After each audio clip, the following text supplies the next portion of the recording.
Are we ready to go? We are live. Good afternoon.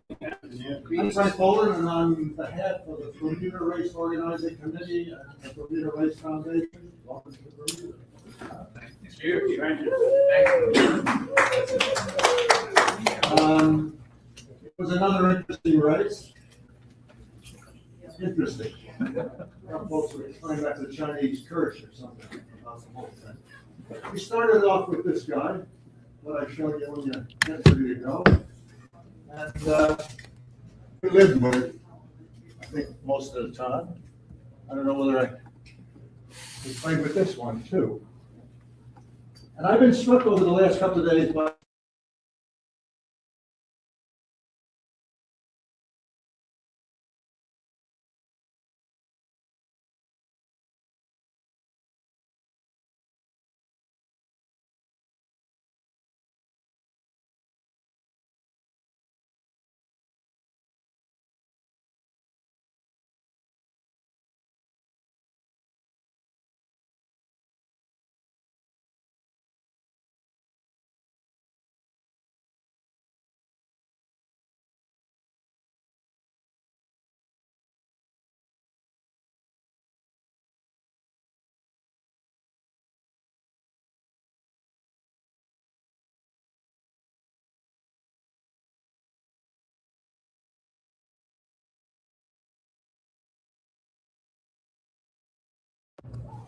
But when you look at the flow field to the south of the Gulf Stream main body, you see a whole variety of features. And you really want to look at it more like a flow in a creek. You fly fishermen know what I'm talking about, or you canoeists, kayakers know what I'm talking about. You got a whole bunch of eddies going by those rocks in the creek. Now, it's quite the same here because, of course, something about the stickiness of the water, viscosity, and the flow field and friction, blah, blah, blah.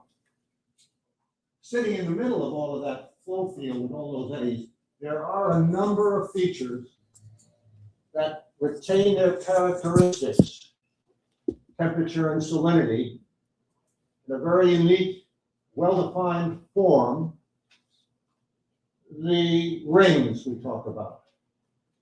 Sort of a different class of eddies.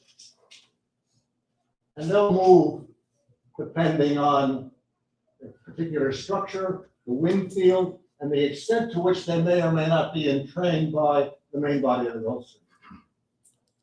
So we have all those features to play with. And as you go along with your high resolution instrumentation, very often you're looking at a foul current. I saw plenty of foul current going down on blue skies. But I also saw plenty of cross current as you went through the ring, through the eddy, not a ring. I take that back. We didn't see much in the way of ring on the run line course.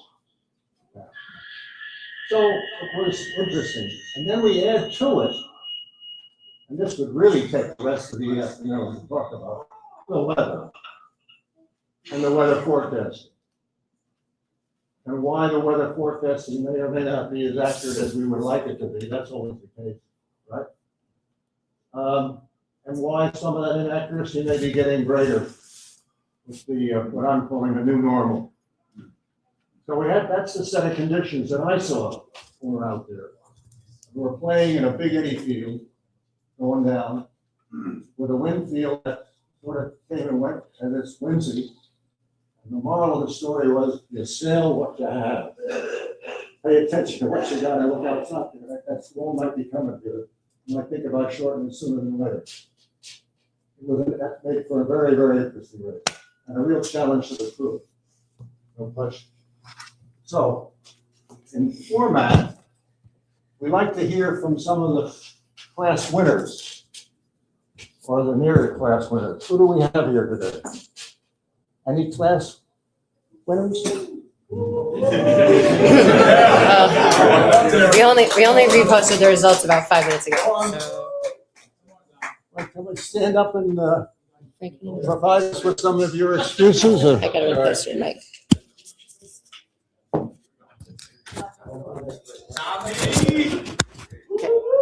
And you are? Eli Burns. On Sabelle. Sybil on Sybil. Yeah. That's how you say it. Fairly well positioned boat, eh? Yeah. Better position at the moment than the last one, whatever. That's good. Yeah.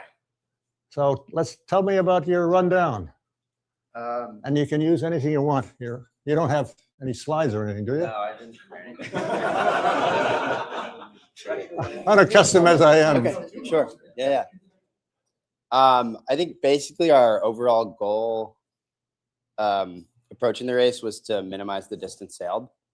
And so leaving Newport, we basically went straight for Bermuda. We didn't have any of the heavy wind spinnakers or code sails that other boats had. So we sort of wanted to head low to get speed and go faster, but we couldn't really do that. So we ended up basically following Rumline all the way through past the Gulf Stream.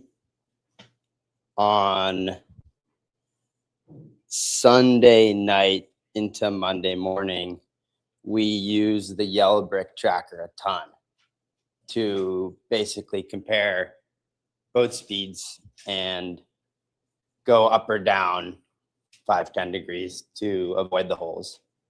And we were sort of towards the back of the fleet. I think in the virtual standings, we weren't doing so well before the hole. But when the rest of the fleet stopped, we were able to sort of see where the wind was. And we were towards the west and ended up being able to keep what wind we had.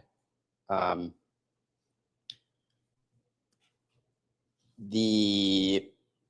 the Gulf Stream, we sort of didn't really look at the weather forecast that much. It seemed like the European model might have been a little more accurate, but the wind we were seeing was never what the forecast predicted for where we were.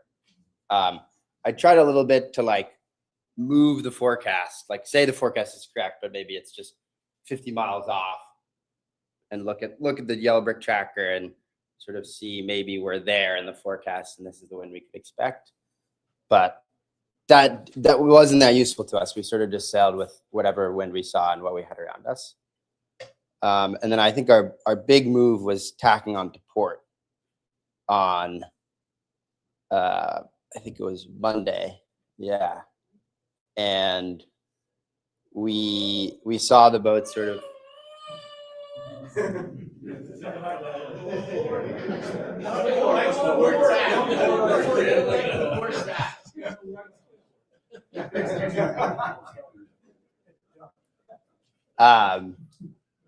and a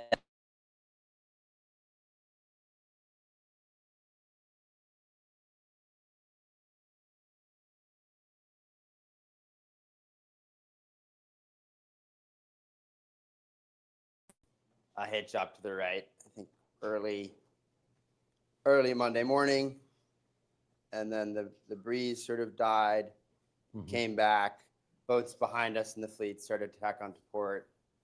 And so we went a little early, and then I think most of the fleet tacked onto port, and we had really nice pressure and a really nice lift for 4 hours. Right. From 9 a.m. to 1 p.m. On Monday. Yeah. And it looked like the boats to our east had a lot less pressure, and also were heading a little lower on port. And there were very few boats to our right, but they seemed to sort of have the same wind as we did, but maybe a little less pressure. And we sort of just went until what we thought would be ley line. We sort of expected a little right shift coming into Bermuda. And we tacked about 1 p.m. Monday, and then we sailed on starboard for 18 hours or something until 5 a.m. Tuesday. And then we ended up being maybe 5 miles below ley line to the east. To the east. Yeah. Yep. And we saw in the yellow brick, it seemed like boats that were up on ley line had more pressure. So we really wanted to do a hitch onto port, but we kept getting lift on the starboard, basically all the way into Bermuda. And then we sort of it got stormy. We tacked onto port with an angle we didn't really like, but we sort of needed to get up to the right. And we sort of managed to do that without losing too much to the boats that were coming in on ley line with more pressure. And then we tried to avoid being under the rain clouds coming into Bermuda, stay on the edges of them, keep an eye out for holes, and also just keep the boat going fast. So when we did that long starboard tack, we were sailing a little lower than close hauled just to keep the boat moving. And I think that like kept our VMG up and kept us moving down the course. The one thing I would say is that when the storm clouds were coming in, we could see the rain dropping straight down.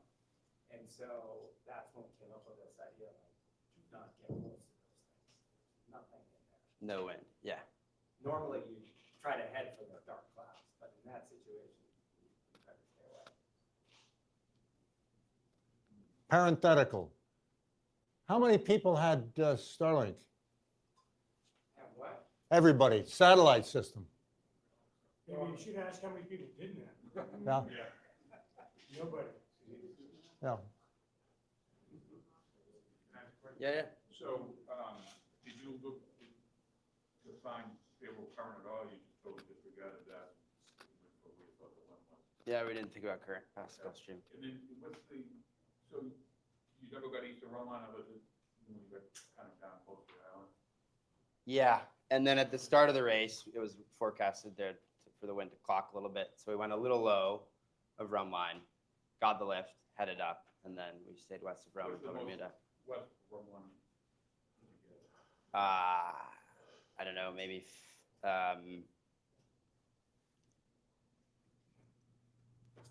20 miles or something. So Yeah. when you were entering the stream, Yeah, down in here?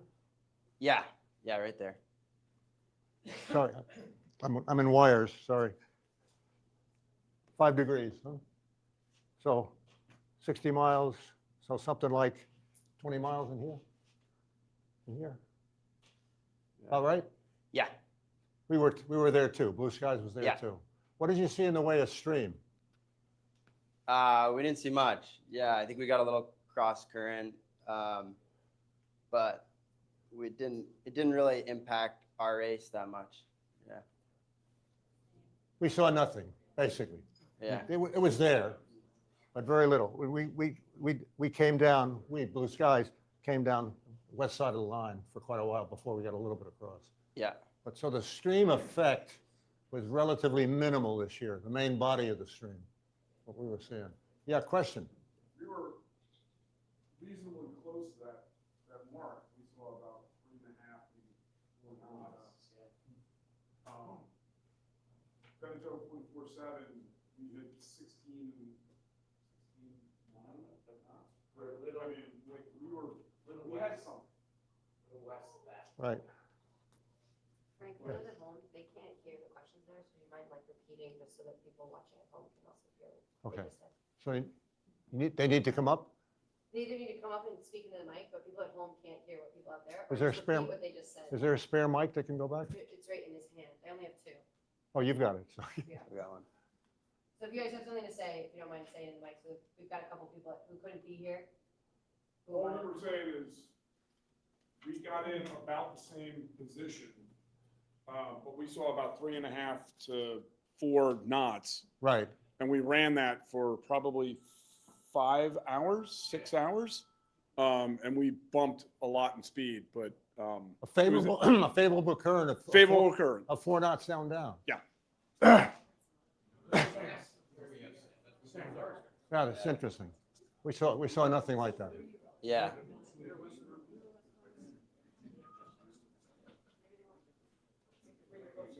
Any other questions? Any other comments?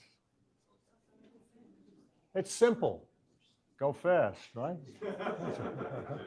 We were pretty far in the back coming into the Gulf Stream, and I think the lesson was that we hadn't been going fast in the wind. We weren't aggressive with getting more sail area up, and we just were slow compared to the boats around us. And so after the stream, we focus a ton on boat speed, and I think that Right. paid off a lot. Did you lose any sales? We blew up our fractional 2.5 spinnaker. Yeah. After like healing over, it popped full again and exploded. Yeah. Good. Thank you. You Sybil too?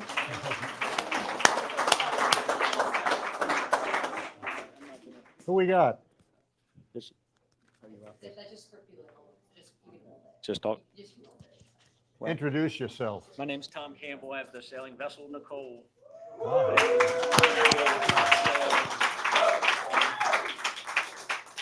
Chesapeake Bay. Ultimately, I'm going to turn the mic over to my navigator, Jim Ryan, because he speaks the language much better than I. But my role in my program is to provide a boat that is safe, seaworthy, sound, and that we can sail hard and not have anything fail. So Nicole did this race. We had not one glitch in our program on the race course. And the boat is a Cal 40. How old? Nicole is a 1967 Cal 40. Used to belong to Tad DuPont, some of you may know. First campaigned in the Bermuda race in 1992. Right. Some of the crew on my boat campaigned on that boat in 1994 and onward. So we had probably a total of maybe 40 races of experience on this boat, by the way. So it's just, we earned this. I just said, this is, it's not the fast boat, it's the efficient boat, as I call it. We're really a run line boat. This, Jim can shed light on the things we did. It was an evolution. We had a plan and it changed fast right from the beginning. So I would like to turn it over to Jim, and he would want to talk about navigation, wind, and currents. He can give you a really good. This is Jim Ryan. Wait.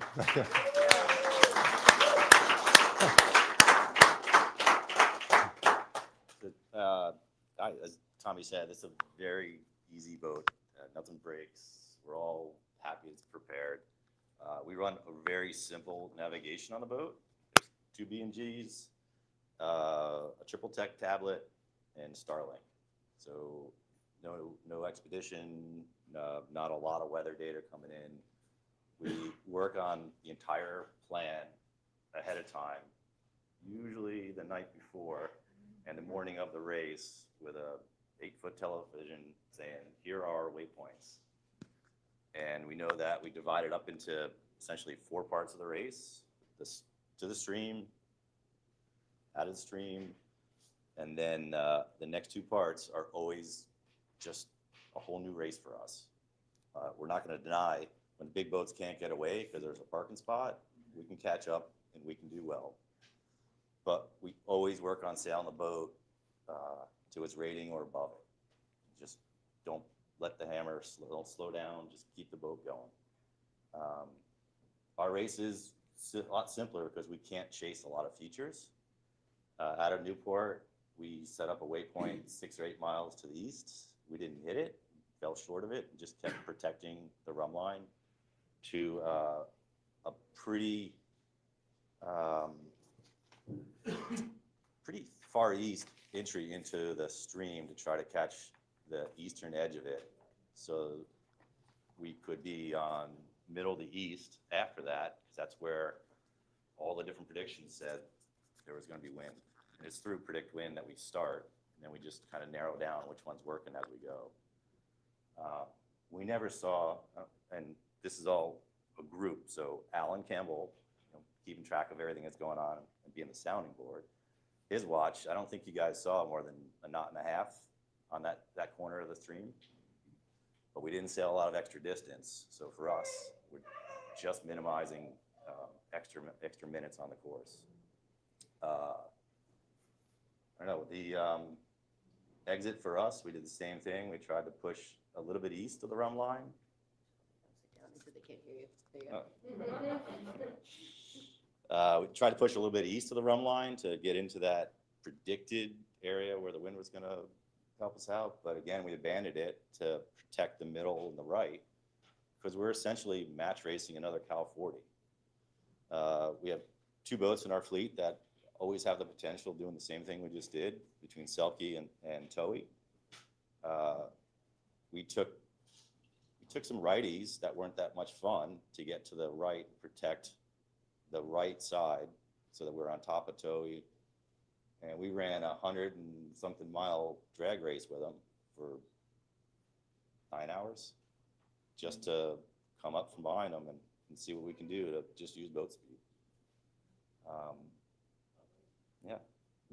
The last part is for us to get into into Bermuda, and still just protecting the right. That's all we're trying to do. Selkie went, I think, pretty far east, and we weren't willing to chase any currents.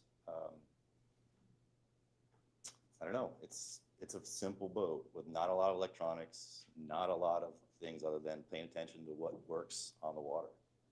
And we have 5-star sailors, I think 8 log canoe sailors from the Chesapeake, and we've been doing this as a team for a while.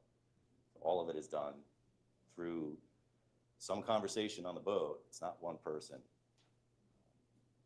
I don't have anything else. It's just A to B. One quick question. You say you didn't use Expedition, but were you updating Predict Wind? We updated Predict Wind a lot. And we use AIS on Predict Wind to keep track of who's around us, what speeds they're doing. We do a lot in the cockpit with COG, course over ground, your heading, and then boat speed through the water and speed over ground. So there's not a lot of other than doing the math in your head, which way's the current going. And I think anybody on the helm can sit there and look at it and say, this is working or it's not. Yeah. And we, simplest thing in the world is, what's the compass we have? Velocitech? No, it's not. Yeah. One Pro Start sits on top of the cabin top. It's completely independent of the 2 BNGs, which are independent of each other. We only have a few waypoints the whole way down the course, so we can plug them into both BNGs, and they're both running independently. So the finger pushers don't change the screen or don't lose waypoints on me.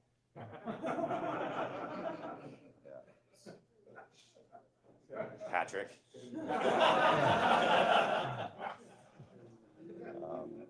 I saw Paul Jennings here. Did I see him before? Yeah, I'm sorry, go ahead. You said you got a bunch of 5-star sailors on the boat, and it's a shared decision-making in a way. Can you talk through how you come to a consensus but get it done quickly enough that you don't let the moment go? If one person, the other watch is up, they're thinking about something for 4 hours, they'd wake me up and say, what do you want to do? I have no idea. Yeah. Do you want to really do it? And the answer is yes, and I believe them. Okay. We have a plan to stay, imagine it's a 12-hour race. We just want to be, we needed to be so close to Selkie. We needed to be in front. We have to beat Toei by a couple miles. I don't know how much we owe them. We probably owe them 18 minutes or something. Yeah, so we have to actually beat the other Cal 40. So when you're next to them, you're just pushing the boat hard. The boat's very, it still has non-skid from 1967 that'll cut your knees. But the bottom is great, the sails are great, the crew knows what to do. Even if you're living with a winch farm up by the mast where it's 1960s layout. The decision-making initially is that we have a game plan. All 8 of us are sitting there. We watch the weather a little bit. We watch the current, trying to see which way it's trending, or the stream, which way it's trending. And then we wind up with the game plan in the morning to the stream, pick essentially a entry point, an exit point, and know that any forecast past that for us is just, it's all over the place. There's nothing we can rely on. That's what you found. Yeah. Yeah. And as we went down the course, we just started eliminating the data that made no sense. Right. And we wound up with the European model being the closest to our conditions, but we still sailed the weather, the directions that we had, and the predicted shifts. We went right probably too early. We could have gone down the course some more and then gone right to protect it. But it's what we could do. Right. No, I think there's a message, sail what you have, is very clear. We abandoned. Very clear. We abandoned waypoints that we put in because it didn't match the boat's speed, or Right. or we like jib top staysail full main. The boat is really happy. So if we can Right. stay in that, we will, as long as we can. We can get back to the instrumentation end of things too.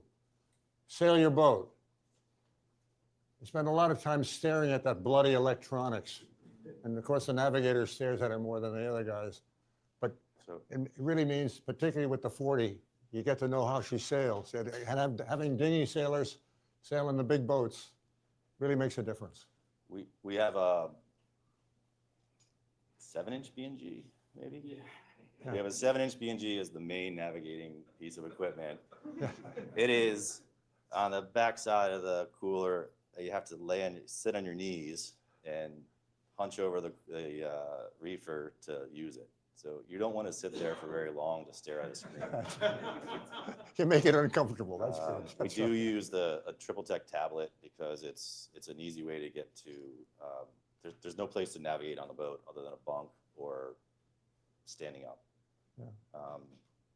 And that we just use typically for AIS out of Predict Wind and some yellow brick to see what's going on. There's no doubt there's a parking lot in front of us. We're not going there. We believe the breach would fill in from the right, and that's why we worked hard to protect that right side. There was a question. Yeah, it wasn't really a question. Obviously, I was on the boat from Nicole with Jen and Dad, Tom. I just thought Dad and Jen made a very good point. We shot ourselves in the foot fast. And one of the big things we wanted to maintain and do in this race was being decisive. Like, let's make a decision, let's do it, and we're gonna live with it. We didn't wait too long to make that happen. I thought that was a very good game. So when I talk about navigators, it's not one person on the boat. It's a sounding board between 5 people. All right. So, and then 2 minutes later, you're convincing 2 more. All right. So, Yeah, that flow is different on every boat. You might be talking to the captain, navigator to the captain, skipper, and then he takes it up to the committee on deck. And it goes on from there. if we go backwards, we've sailed this boat and we sailed together in different boats long enough that we do have a lot of the same concepts. Right. And sometimes you have to express yourself. I don't want to do that because of something, or let's think about it for 5 minutes. And it's not one person dictating a spot. Yeah. My wife wanted us to stick on the bulkhead a New York Knickerbockers shirt. Huh? You guys know about the New York Knickerbockers? That's a basketball team in New York. They were down by 30 points plus halftime. They won the bloody game. Okay? So you just never laid down sort of thing, and that's plug it up there. So. I guess one of the other big parts that we push is trying to keep the boat going fast forward. We missed this by a little bit once before. Yeah. We didn't want to. Yeah. We didn't want to know that it was one tack that didn't work correctly. We wake up people to make sure the sheets didn't get caught on the winch farm. Right. It's every little part. The results are only a couple minutes apart every year. Yeah. It matters. Thank you. Good. Great to see Nicole.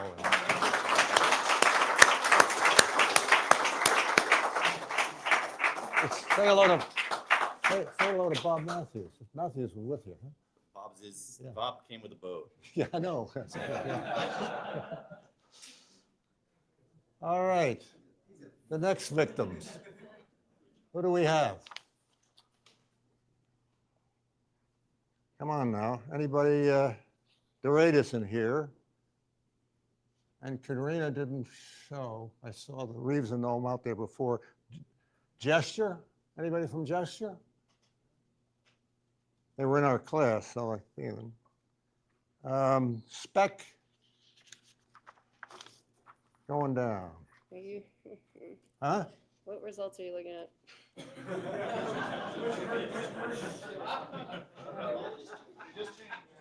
How about excellent? Yeah. Anybody from Gibbs Hill? pros all left early, I guess. Huh?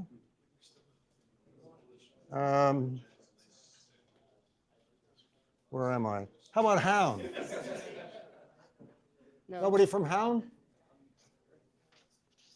That's too bad. They did reasonably well. This is all now the last of the results, which may be not the final results. They're final. Jules or North Star? Okay, you're looking at the wrong results. You're looking at the wrong results. What's that? We 2 minutes before this started, the results are now back to the original results. Those are not the results. Right. So we're back to where we started from on results. You've all been recused, or whatever the word is. Blackjack is, Yes, they're live. How about the winner of SDL3, Blue Skies? How about the navigator from that boat? thank you very much. I can't really add it as So Frank, you won SDL3. navigator of Blue Sky.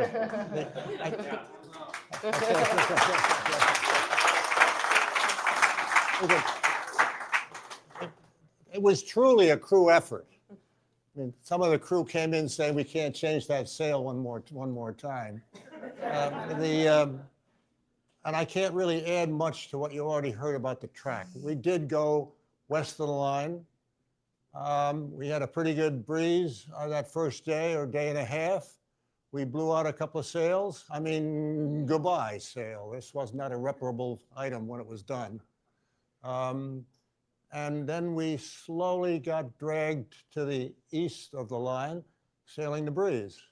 It was all sailing the breeze. I was pretty much for a rumline run, willing to take the lumps that we would expect it to have south of the stream of the main body. I was looking for more, as I told you on Thursday, I was looking for more Gulf Stream effect coming down, and we didn't see much, as I said. The light air run, one of the things about sailing Blue Skies, she's a Sky 51, classic design, Ladd Bunch in Alden, Ladd built in Alden. It's easy to get depressed sailing Blue Skies in 4 knots of wind. 4 knots of wind. And we learned in the Halifax a couple of runs ago not to do that.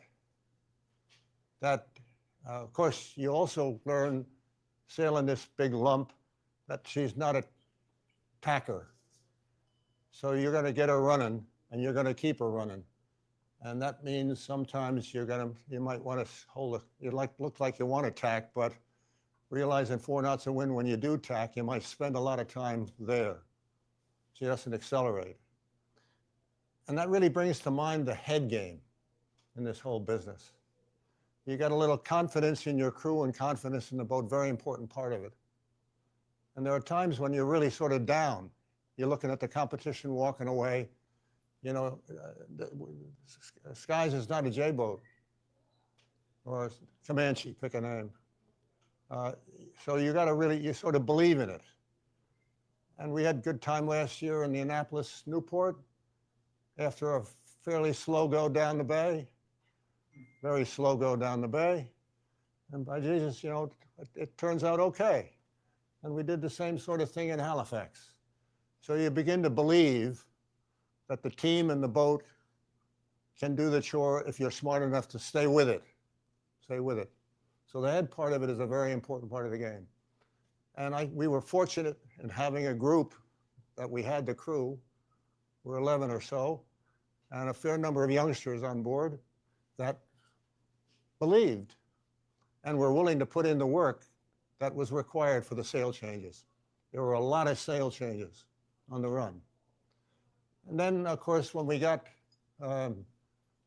Monday night into Tuesday, with the interesting conditions, we had gone, the navigator and the skipper had gone through all of the nav data in great detail. The weather. This is when the westerly's going to come in. Look at it from pixel to pixel to pixel to pixel. That's the thing, okay? And of course, what happened was no pixel, no pixel, no pixel, no pixel. Right? And easterly, you know, sort of a thing. And blowing. Say, what the hell? So, I'm going to bed, you know. I've been up too long or something, sort of a thing. And so it was just a matter, fundamentally, it was a matter of believing in what you could do and having the boat to do it, the crew to do it, and keep sailing everything that's given to you. Whether the forecast says it's going to be this or that, that doesn't matter to you.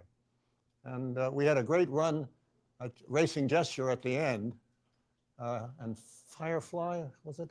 Another two of them, which really kept everybody on their toes. Seeing a couple of competition right close to you, it's sort of like the old days of the dinghy racing. No particular surprises in any of it. I think all the systems worked reasonably well. I am not a fan today of Brooks and Gatehouse, but that's another story. That, you see, I may not be a fan of the race because the name of the game should be simplification. And so many things today are getting too complicated. I was heard to say something about being exhausted reading the sailing instructions. Okay? Well, it's the same thing if you get a Triton from B&G and you start looking at all the information that's flowing in there. Over the years in lectures, I've spoken about sensory overload. And there's certainly an indication from all of this that there's just too damn much information. You need one or two things and your hand on the wheel to sail the boat. Let's simplify, you know, have confidence and simplify. That was the lesson on this race. Full skies.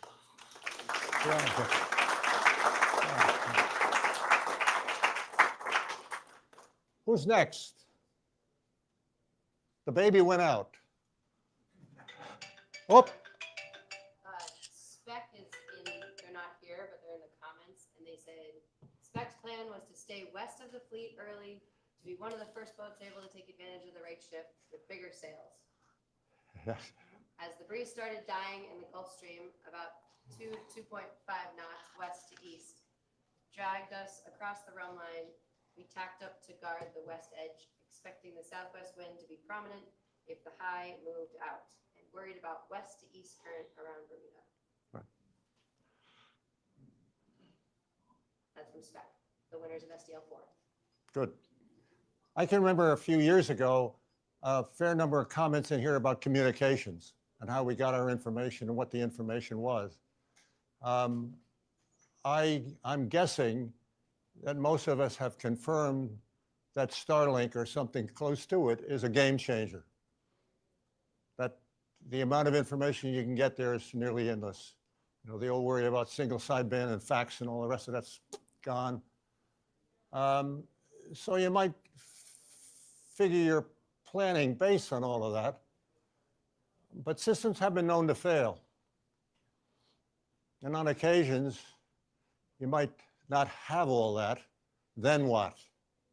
So when you're planning, I think if you walked away from this race with most of us with the Starlink, you just sort of take it for granted. That's a mistake, my estimation. Things can go away. So then what? Any complaints about that? Yeah, Chuck. Frank, I want to make a statement and then ask a question about others. I was on Breezing Up. We were on the west side of the run line. So we had a good run down to the street. All the way down. Pretty much, yep. We crossed over once late in the race. Yeah. But we really thought that the Southwester was going to materialize before on the west side. And then we get a fair line, fair shot of the unit. Defiance was way out to the west. I think they were the furthest west. And we said a lot of times saying they're probably going to win out there. But we drifted back a little bit to the east. Probably should have stayed further west. But I'm curious whether others saw that westerly on the west side. Just that wind. It's a foul current, and it really never got to be true southwest. It was southwest. Not a bad We didn't see much of that because we got very easily going east. I'm trying to hedge back, remembering going east is against my religion. I told you that over the years, okay? So we're trying to edge back. So we saw nothing of the westerly development out there of that. And it seemed like the boats we were watching on the east side, actually had pretty decent breeze and probably a little, I don't know if they had fair current or no current, but better than us. They're going a little faster. May have had more wind. Kelly, where were you? We were protecting the west. Oh, longer story. You know, I think we entered the stream probably 30 miles west. 30 miles west. Yeah, That's about the same way. About where Brian was. Yeah. And, you know, I can confirm we had 3.5 knots of favorable current in the stream for a little while, but the stream is so narrow there that Yeah. it didn't last long. I mean, it went great. It's nice to see after all the power current we had coming down.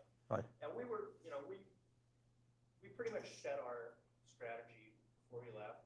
I told Tony before we left, I said, you want me to get off the boat? I don't think you're gonna need me. Because we thought it was gonna be a pretty straightforward race. Right.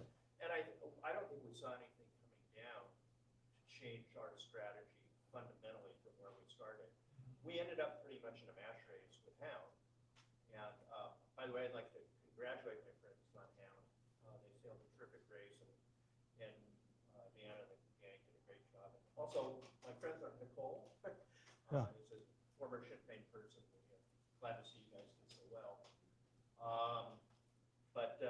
Yeah, I don't, you know, it was pretty straightforward, I thought, and some things didn't go the way we thought they would. Right. You know, I think the wind was further right a lot of the time up the top of the course.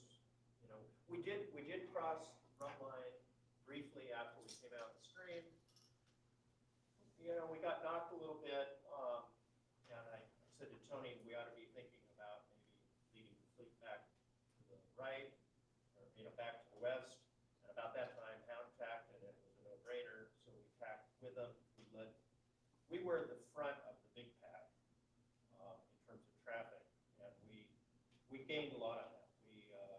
Right. We led into the header, basically, going back, and then when we tacked back to starboard, so we crossed back over the run line, tacked back to starboard, and we basically finished cushion from 175 miles out, something like that. Yeah. Yeah. I have two things that was interesting to me, and I was curious if anybody did. We were coming into the stream, we start looking at the altimeter stuff, and what I saw was at the run line, nothing, with a lot of lines going north. And we altered and went 10 miles further west to make darn sure that I didn't get into what I was scared of, was that northerly knuckle down at the run line. And I'm curious if anybody else worried about that. That's my first question. Somebody raised their hand. Yes. You're beyond the main body, though. No, right in the main body. Oh, right in here. You're looking at this guy here, right? Whatever. Right. There was definitely northern angle. And I Yes. was going, Yes. And I got scared. I would prefer edge too far to the west than get anywhere near that. Hmm. The next thing that I noticed, so as Rich DeBullen said, reindeer was the flea on Hound's rear end for the entire race. That's the way he described our race. But they were like 5 miles west of us, and they put them on A4, and they went roaring by us, going like 2 knots faster lower, just before the stream. And I thought, boy, are they going to get themselves in trouble if they get down there? And they didn't. The other one, which was an interesting problem that I sort of never really resolved in my own mind, we were going a knot and a half towards Bermuda, 30 degrees off on starboard tack. Problem was, we showed a current of a knot. So I'm thinking to myself, okay, we're netting to Bermuda half a knot on starboard. So what do? You go and tack on the port early and just try to get to the west, or just not give up that, right? The answer is ultimately it got solved because Hound tacked and we tacked with it.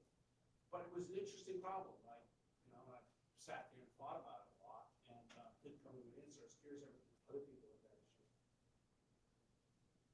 Yeah. But you had wind, you had some wind. Oh, maybe, 3 knots. Yeah. One question about the adverse currents north of the stream.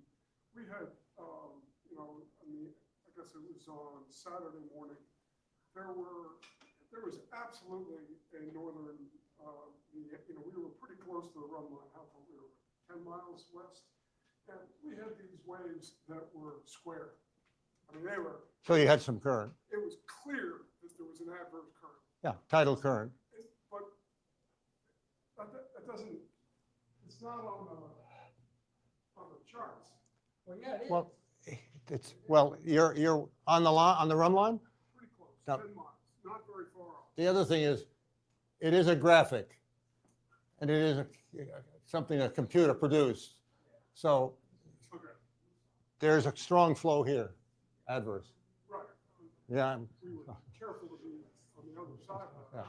And it's associated with water shed off from the main body. Interesting. Yeah. Even on the other side of the run line. Yeah, some. That's the sea state, like. Yeah, some wind against the current. Yeah, sort of that. But there was no organized warm core ring or anything there. But there could be some of that shed water the whole time, a lot of it. Yeah, yeah, it's interesting. I don't want to introduce an entirely new concept, but what the hell, you haven't had a beer or one glass of wine. What we've been calling the new normal, some of us, has to do with the fact that you want to look at the 500 millibar surface, 18,000 feet up, because a lot of what's going on at the surface that we experience is governed by what's going on up there. And one of the things you look at is the 5640 contour. 56 times 3 is like 15,000, 18,000 feet up there. Okay, call me a liar. That is taken as the southern limit of the major storm tracks. And if you take a look over the last few years, you'll find that that contour is very often way up north early. Okay, so it's up there in, pick a name, Newfoundland. Okay, what's going on to the south? You're trending into the tropics, but not much steering stuff. There are lots of things going along and sort of shed off this and a little bit of that, which is hell the forecast. See, I got a system that's marching along up here. It's going at 25 miles an hour, and I can tell you by the hour when it's going to hit Mr. Connecticut. Okay? You get down south, it's sort of a whole bunch of things. It's not a bloody eddy field we're talking about. And what we're seeing more and more is that some of the races that we're running, Marblehead, Newport, are running into conditions that are really sailing into the tropics. That's an exaggeration, but it affects the accuracy of the forecast and the ability of the forecast. So when you take a look at the setup as you're getting ready to go and you're planning how you're going to get your strategy, and you think everything is 2 and 2 is 4, very deterministic, if you find that contour is where the hell and gone up there, things are going to be much less deterministic. So you really question the accuracy of the forecast, making it all the more reasonable for you really to sail what you're given. You know, forecast is not the name of the game. Next. Anything more to say?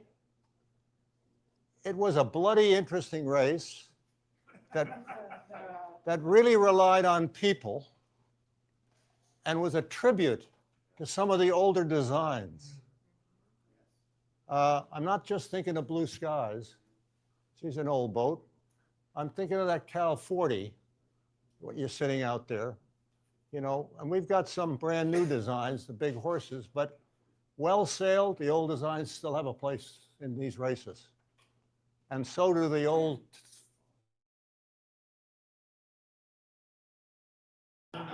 Thanks very much. Thanks, Mike.